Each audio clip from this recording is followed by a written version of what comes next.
I want to tell you guys a story. The story is about Jeff.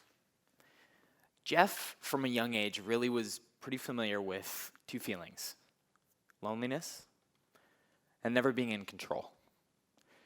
When he was 18 years old, Jeff watched his mom pack her things, take his only brother, and leave the house. They had a divorce in their family, and unfortunately, he was about that 18 mark, not enough to actually be in the battles for custody. He also had always felt lonely because at about 12, 13 years old, realized he was attracted to boys, and this was the 70s, and you didn't talk about that, and that was definitely not something to be proud of, but something you cover up with shame. So he started drinking hard alcohol to cover it up. And on the outside was a class clown. On the outside, he was somebody who people would be like, that's the silly guy, that's Jeff. I mean, he's pulling a Jeff, he's doing a silly one. But what do you say to a young man like that? Like, what do you tell him? Like, really, how do you encourage him in that moment? And that's really all he's known. Well, this man, actually, his name was Jeffrey Dahmer. And that was the story of his 18th birthday, right before he committed his first murder, which went on to be 17 murders, multiple accounts of rape and necrophilia. I didn't tell you guys that story to trick you. I told it to show you something powerful about stories. They humanize us. This is Jeff when he was a young boy. He was a kid. He had a story. And we want to put people in black and white boxes and write them off, because if we can make them into the monster box or the fundamentalist box, then we don't have to worry about them. We can keep them there in the other box.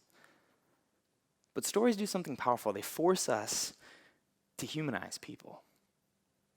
I want to give you guys an idea for the rest of the night, for the rest of these amazing speakers, to give you handles for these stories. It's an idea that I stole, I didn't come up with. It's called Imago Dei. That's a Latin phrase. It means image of God. And I stole this idea from Christian theology. Now, wherever you're at with your thoughts on spirituality, I give you full permission to just steal this idea. Here's why. The idea is that every human being was made with a reflection of God himself, the image of God. Now, whatever story you think is true about the world, here's what we are going to know. One day, one story is going to be right, and we're all actually going to belong to it, whatever it is. So that means we belong together in one story of humanity. Now, I want you guys to hold on to this for the rest of the night, because it's going to do two things. If you steal it, two things for these stories. It'll make you listen, because you're going to realize that you need other people's stories in order to complete your own. And it's going to make you humanize. Now, I want to tell you another story. Another young man, and this young man actually, too, is acquainted with loneliness and feeling like he's never really in control for most of his life. At about 13 years old, he has this most vivid memory of his parents getting in an argument, fighting, and eventually getting in a divorce. And that argument was in the middle of Prescott, Arizona, and it was snowing, and all this young man remembers was his mom and dad screaming, his mom dropping on the floor on the concrete, and then them getting in the car and driving away, confused, never feeling in control. And so he began to self-medicate as well.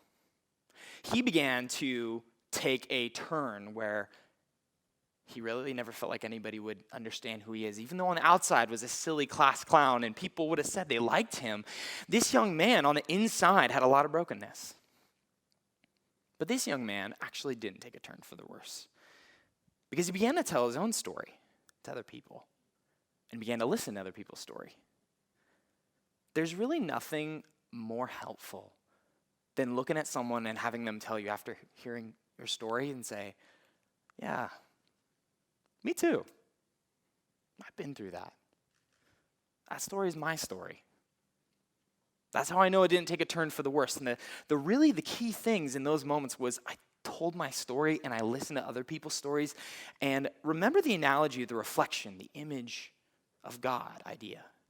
If you got a mirror and it's broken, you can still see the reflection. But if you remove parts and pieces, it's harder to see, isn't it? And if you spread the pieces farther from each other, it's also harder to see. So steal that idea for tonight. Every story that you listen to, we need that story because it belongs to the one story of humanity, whatever it ends up being in the end. And if you remove them, you're not going to have the whole piece. Thank you.